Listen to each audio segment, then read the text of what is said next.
অনেকে মনে করে হয়তো আমরা বিভিন্ন অফিসেই থাকবো, কার্যালয়েই থাকবো, স্টেজেই বক্তৃতা দিব, স্টেজেই থাকবো। এই যে দেখেন আমরা কিন্তু আপনাদের সাথে মিশতেছি, আপনাদের কাছে কমিউনিকেশন, আপনাদের কাছে বিশ্বস্ত হওয়ার চেষ্টা করতেছি, বিভিন্নভাবে চেষ্টা করতেছি। আপনারা আমাদের এই সুযোগটা দেন, ইনশাল্লাহ আগের যে রাজনীতি ছিল এইগুলো বদলায় নতুন রাজনীতি হবে, যে আপনার এবং আমাদের মাঝে কোনো পার্থক্য থাকবে না, সরকার এবং জনগণের মাঝে। ভালো থাকবেন, আসসালামু আলাইকুম। চাচি, আসসালামু আলাইকুম। ভালো থাকেন, ধানের শীষে ভোটটা দিয়েন ইনশাআল্লাহ। ধানের শীষে ভোট দিন বলে দেন, ধানের শীষে ভোট দিব।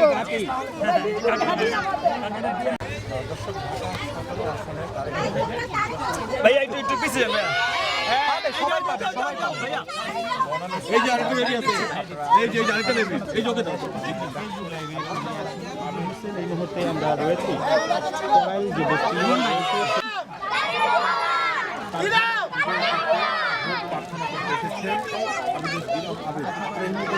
দাও এটা বাসায় দিবা, দাও কাকে ভোট দিতে হবে, আব্বু আম্মুকে কি বলবা?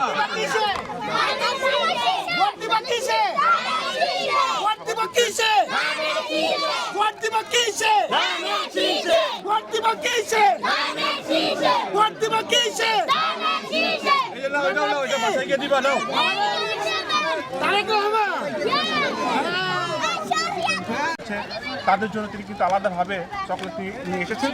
এতে আমরা যেমন দেখছি যে আজকে নির্বাচন প্রসঙ্গে অনেকটা কিন্তু আমেজ শুরু হয়েছে। বিশেষ করে আজকে 1 ফেব্রুয়ারি নির্বাচনের আর মাত্র 11 দিন বাকি রয়েছে। ঠিক সেই জায়গা থেকে নির্বাচনের যে ফুল আমেজ সেটা কিন্তু আমরা শুরু হতে দেখছি।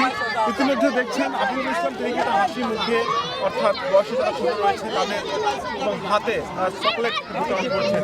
এছাড়া আমরা দেখেছি যে